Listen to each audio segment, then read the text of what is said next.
UGC net JRF परीक्षा दिसंबर 2004 भूगोल। ये जो है 2004 यूजीसी नेट का प्रीवियस ईयर का क्वेश्चन पेपर है जो है हमारे लिए जो है एक बार रिवीजन के लिए जो है बहुत ज़रूरी है। तो हम लोग इसका क्वेश्चन क्रमबद्ध तरीके से देखेंगे। पहला क्वेश्चन देखते हैं यहाँ पर। छोटी पर्वत झीलों को विशेषता उन्हें जो सर्क बेसिन के पृष्ठ भाग में पथरीले पदार्थों के पीछे बनती है कहा जाता है। क्या कहा जाता है? Option A col, option B arete, option C horn, option D tarn. तो इसको जो है ऑप्शन डी सही हो जाएगा, टार्न जो है कि सही हो जाएगा। अब इसकी जो व्याख्या हम लोग देखते हैं। व्याख्या में क्या है? छोटी पर्वत झीलों को विशेषता उन्हें जो सर्क बेसिन के पृष्ठ भाग में पथरीले पदार्थों के पीछे बनते हैं टार्न कहा जाता है। सर्क की बेसिन में अधिक हिम के दबाव तथा हिम की अत्यधिक गहराई के कारण चट्टानी तली अपरदन द्वारा गड्ढे बन जाते हैं। इस तरह सर्क बेसिन में एक सेल बेसिन का निर्माण होता है। जब हिम पिघलकर अदृश्य हो जाता है तो इस सेल बेसिन में जल भर जाता है जिससे एक छोटी सी झील का निर्माण हो जाता है। इस झील को सर्क झील या टार्न कहते हैं। जब किसी पहाड़ी के पक्षों में कई सर्क बन जाते हैं तथा जब नियंत्रण अपकर्षण द्वारा पीछे हटते जाते हैं तो इसके मिल जाने पर एक पिरामिडीय के आकार का चोटी का निर्माण हो जाता है। इस तरह की चोटी को हॉर्न कहते हैं। अब हम लोग क्वेश्चन नंबर 2 में जाते हैं। क्वेश्चन नंबर 2 क्या कहता है उसको देखते हैं। क्वेश्चन नंबर 2, ज्वालामुखी क्रिया के स्थानीकरण के संबंध में निम्न में से कौन संयोजन सही है? ऑप्शन ए समुद्र नितल प्रसरण और गर्म स्थल, ऑप्शन बी अंतःपचन सबटर्न्स समीमेय और गर्म स्थल, ऑप्शन सी समुद्र नितल प्रसरण और अंतःपचन, ऑप्शन डी समुद्र नितल प्रसरण अंतःपचन सीमाएं और उष्ण स्थल। ये आपका ऑप्शन डी जो है कि बिल्कुल सही हो जाएगा। अब हम लोग इसकी व्याख्या को देखते हैं। ज्वालामुखी क्रिया के स्थानीकरण के संबंध में समुद्र नितल प्रसरण अर्धप्रसरण सीमाएं और उष्ण स्थल संयोजन सही है। वो पर्टी या प्लेट के नीचे मेटल में कहीं कहीं रेडियोधर्मिता तत्वों की अधिकता के कारण भूतापीय ऊर्जा उत्पन्न होती है। इस क्षेत्र को हॉट स्पॉट कहा जाता है। अब जो हम लोग जो है क्वेश्चन नंबर 3 को देखते हैं। क्वेश्चन नंबर 3 में क्या कहता है? क्वेश्चन नंबर 3, नीचे दो वक्तव्य दिए गए हैं। एक को कथन ए कहा गया है और दूसरे को कारण आर। दिए गए संकेतों में से अपना उत्तर चुनिए। कथन ए, स्थल रूपों की जटिलता सरलता की अपेक्षा मिलती है। कारण, स्थल रूपों के उद्भव में संरचना की प्रमुख भूमिका होती है। अब इसकी जो है कि हम लोग देखते हैं कूट ए में कहा गया ए और आर सही है।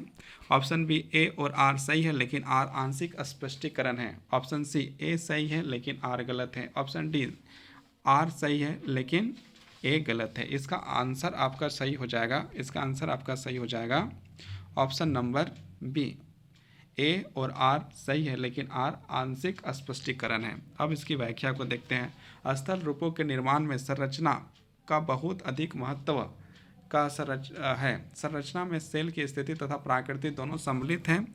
सेल की स्थिति में सेल का अभियंत कोण, प्रतिलंब वलन तथा भस्म का वर्णन किया जाता है। सेल की प्रकृति में सेल के प्रकार, उसकी अपेक्षित कठोरता तथा प्राप्तकर्ता सम्मिलित किए जाते हैं। संरचना का निर्माण स्थल कृतियों के निर्माण से पहले होता है।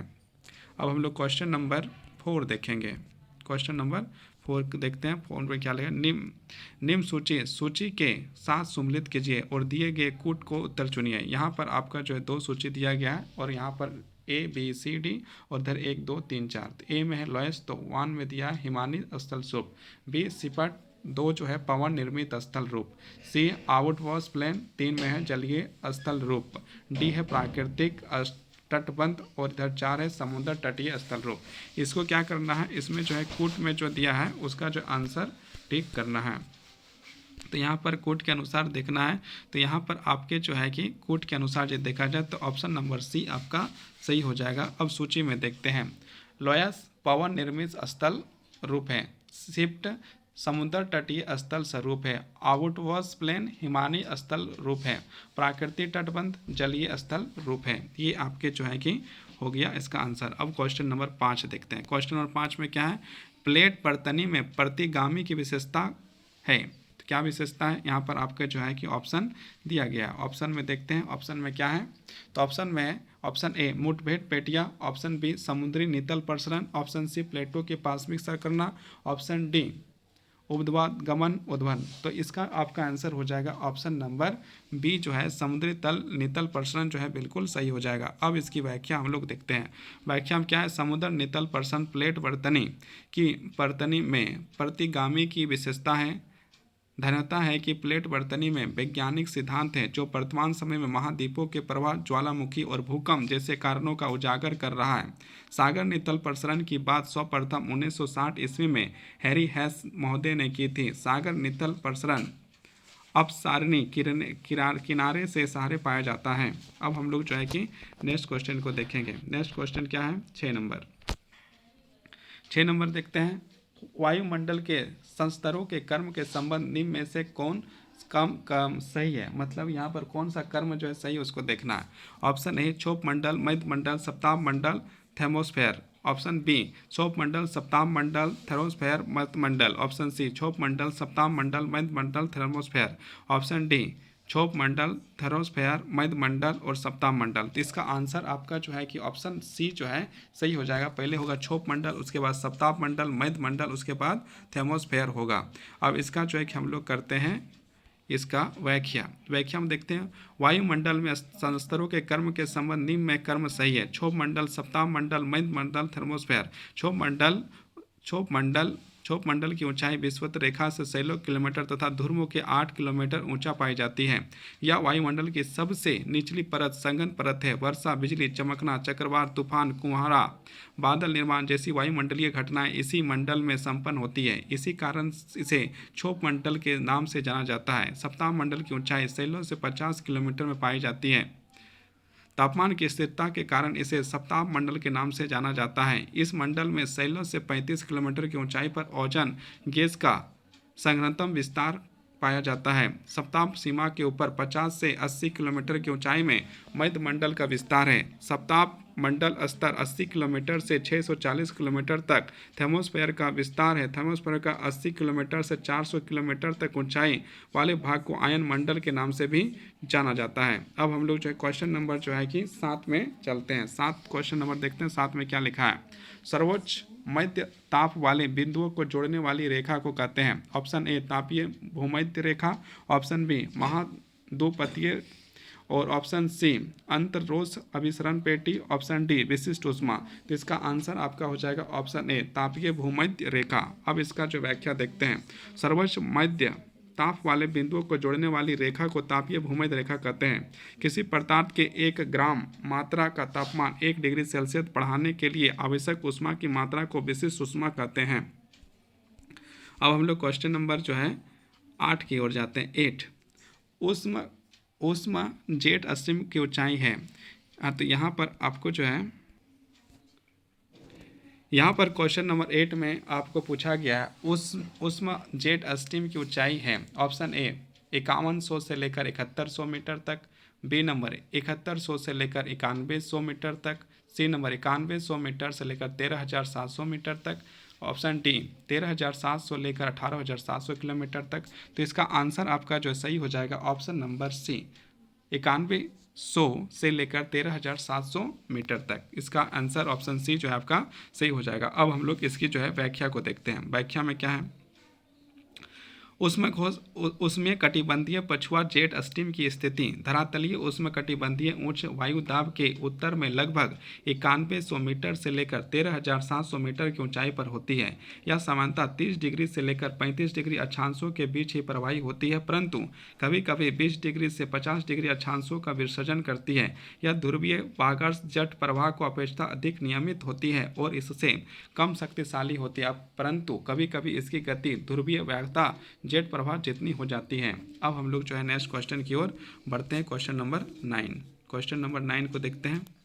क्वेश्चन नंबर 9 अंध महासागरीय उपघोषिक उच्च दाब पेटी को कहते हैं। ऑप्शन ए एयरसोर्स उच्च, ऑप्शन बी हवाई उच्च, ऑप्शन सी पछुआ, ऑप्शन डी हैंडली क्रॉस। तो इसका आंसर आपका हो जाएगा ऑप्शन ए अब इसकी व्याख्या देखते हैं। अंत महासागरीय उष्म उच्च दाब पेटी को एसोर्स उच्च कहते हैं। उष्म कटिबंधीय परिसरण कोशिका को हैंडली कोशिका भी कहते हैं, क्योंकि जी हैंडली ने पहली बार 1735 ईस्वी में दोनों गोलार्धों में तापजन्य परिसरण कोशिका का निर्धारण किया है। अब हम लोग क्वेश्चन नंबर 10 को देखते हैं। क्वेश्चन नंबर 10 में क्या लिखा है? अधिविष्ट वार्ताकृत बनता है। ऑप्शन ए शीत वार्ताकृत से, ऑप्शन बी उष्म वागर से, ऑप्शन सी जब शीत वागर उष्म वागर के ऊपर जाता है, ऑप्शन डी जब दोनों शीत वागर समाप्त हो जाते हैं। तो इसका आंसर हो जाएगा ऑप्शन सी, जब शीत वागार्थ उष्म वागार्थ के ऊपर जाता है। अब इसका जो है कि हम लोग व्याख्या को देखते हैं।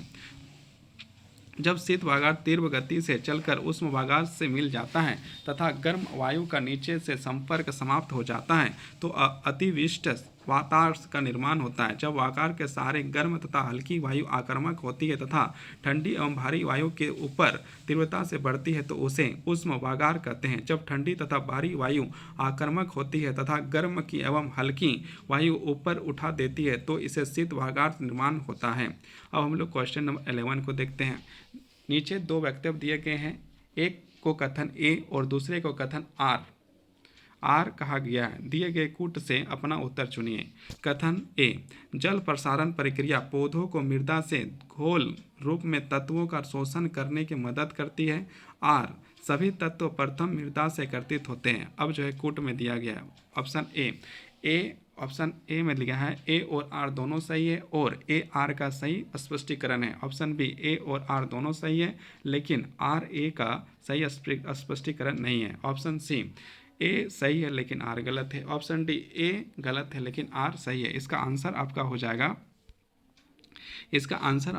Option number A. इसका आंसर आपका ऑप्शन नंबर ए जो है सही है। ए और आर दोनों सही है और ए आर का सही स्पष्टीकरण है। अब हम लोग इसका जो है कि व्याख्या को देखते हैं। पौधे की वृद्धि एवं विकास हेतु लगभग सभी तत्व मृदा से ही प्राप्त होते हैं और यह तत्व पौधे को जल प्रशासन प्रक्रिया द्वारा प्राप्त होता है। इस तरह कथन एवं कारण दोनों सत्य हैं और कारण कथन का सही स्पष्टीकरण है। अब हम लोग क्वेश्चन नंबर 12 में आ गए हैं। सूची 1 और 2 को सम्मिलित कीजिए और दिए गए कूट पर अपना उत्तर चुनिए।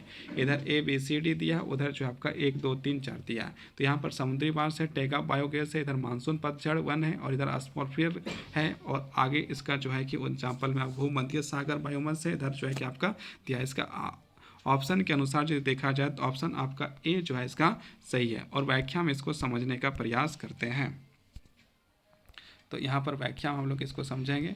तो देखिए यहाँ पर क्या है, यहाँ पर है समुद्री बायोम। समुद्री बायोम जो है कि आपका फाइटोप्लैंक्टन्स है और इधर जो है कि टेंगो बलियंस जो है कि आपका जो है बोरियम वन है। भूमध्य सागरीय वर्म जो है कि आपका साइक्रोफिल एक्वाटिकस है। उसमें कटिबंधीय बायोम आपका मानसून पतझड़ वन है। तो ये हो गया। अब हम लोग क्वेश्चन नंबर 13 को देखते हैं। क्वेश्चन नंबर 13 को देखते हैं। 13 में क्या लिखा है? निम्न में से कौन सा महासागरीय नीतल की भू संरचना का सही क्रम है? तो यहाँ पर आपको सही क्रम बताना है। ऑप्शन ए महाद्वीपीय मगन ढाल, महाद्वीपीय मगन तट, महाद्वीपीय उभार, महासागरीय वितल मैदान। ऑप्शन बी में आपका महाद्वीपीय मगन तल, वितल मैदान, महाद्वीपीय उपभार, महाद्वीपीय उभार, महाद्वीपीय मंटाल है। ऑप्शन सी महाद्वीपीय मगन तट, महाद्वीपीय मगन ढाल, महाद्वीपीय उभार और वितल मैदान। ऑप्शन डी में आपका महाद्वीपीय उदार, महाद्वीपीय मगन ढाल, महाद्वीपीय मगन तट, वितल मैदान है। तो इसका आंसर आपका हो जाएगा ऑप्शन नंबर सी, महाद्वीपीय मगन तट, महाद्वीपीय मगन ढाल और महाद्वीपीय उभर वितल मैदान। अब हम लोग क्वेश्चन नंबर नेक्स्ट की ओर बढ़ेंगे। इससे पहले हम लोग इसकी व्याख्या देखते हैं। महासागरीय नितल की भू संरचना सही क्रम इस प्रकार है: महाद्वीपीय मगल तट, महाद्वीपीय मगल ढाल, महाद्वीपीय उभार एवं वितल मैदान। महाद्वीपों के किनारों का जो भाग महासागर के जल से डूबा रहता है और जिसका ढाल 1 डिग्री से लेकर 3 डिग्री तक की गहराई तक 100 फेदम तथा 180 मीटर होता है, महाद्वीपीय मगन तट कहलाता है। महाद्वीपीय मगन तट और महासागरीय मैदान के बीच तीव्र ढाल वाले भाग को महाद्वीपीय मगन ढाल कहते हैं। इसका औसत ढाल 2 डिग्री से 5 डिग्री तथा मुगारियाँ 200 से 300 तक होती है। अब हम लोग क्वेश्चन नंबर 14 में देखते हैं। क्वेश्चन नंबर 14 में आपका क्या है? तो क्वेश्चन नंबर 14 आपका बोलता है जैव विविधता में कमी के लिए निम्न में से कौन सा कारक सबसे महत्वपूर्ण उत्तरदायी है? यहाँ पर 4 ऑप्शन है। ऑप्शन ए आवास का विनाश, ऑप्शन बी अनुवांशिक आत्मसत्तीकरण, ऑप्शन सी नाशक जीवों का नियंत्रण, ऑप्शन डी परवंशियों का नियंत्रण। इसका आंसर आपका ऑप्शन ए आवास का विनाश हो जाएगा। इसका व्याख्या हम लोग देखते हैं। व्याख्या में क्या लिखा है, जैव विविधता में कमी के लिए आवास का विनाश सबसे महत्वपूर्ण उत्तरदायी कारक है। विश्व की जनसंख्या तीव्र से वृद्धि तथा जीवन स्तर में सुधार के कारण प्राकृतिक संसाधनों का तीव्र गति से दोहन हो रहा है, जिस कारण जीव जंतु के आवास का तीव्र गति से विनाश हो रहा है, जिससे जैव विविधता में कमी आ रही है। अब हम लोग क्वेश्चन नंबर 15 में चल गए। 15, इकोसिस्टम शब्द प्रस्तुत किया था। ऑप्शन ए टास्ले ने, ऑप्शन बी लोबोहॉन्ट ने, ऑप्शन सी स्टोडेट ने, ऑप्शन डी डासमैन ने। तो इसका आंसर हो जाएगा टास्ले। टास्ले ने जो है इकोसिस्टम का जो है कि प्रथम शब्द का प्रस्तुत किया था। इसका अब हम लोग जो है कि व्याख्या को भी देख लेते हैं, व्याख्या को देखते हैं। इकोटस पारिस्थितिक तंत्र शब्द का प्रयोग सर्वप्रथम एस टी टास्ले द्वारा किया गया था। पारिस्थितिक तंत्र भौतिकी तंत्रों का एक विशेष प्रकार होता है। इसकी संरचना जैविक तथा अजैविक घटकों से होती है। अब हम लोग क्वेश्चन नंबर 16 में निम्नलिखित निम्न सूची 1 और 2 सम्मिलित कीजिए और कूट में सही उत्तर चुनिए। यहाँ पर ए बी सी डी करके दिया है। इसका सही ऑप्शन देखा जाए तो ऑप्शन आपका जो है कि सी जो है कि ऑप्शन के अनुसार से सी जो है सही है। इसको हम लोग व्याख्या में जो है कि सही तरीके से समझेंगे। तो यहाँ पर जो है आप देखिए, भौगोलिक दूरी का सिद्धांत जो है एच जे मेडिकर ने दिया था। कार्मोग्राफिक यूनिवर्सल्स जो है कि आपका सेनेम मेसूटर ने दिया था। मार्क्रोलॉजी टेल एरोट एक्सेल जो है कि ए पेके ने दिया था।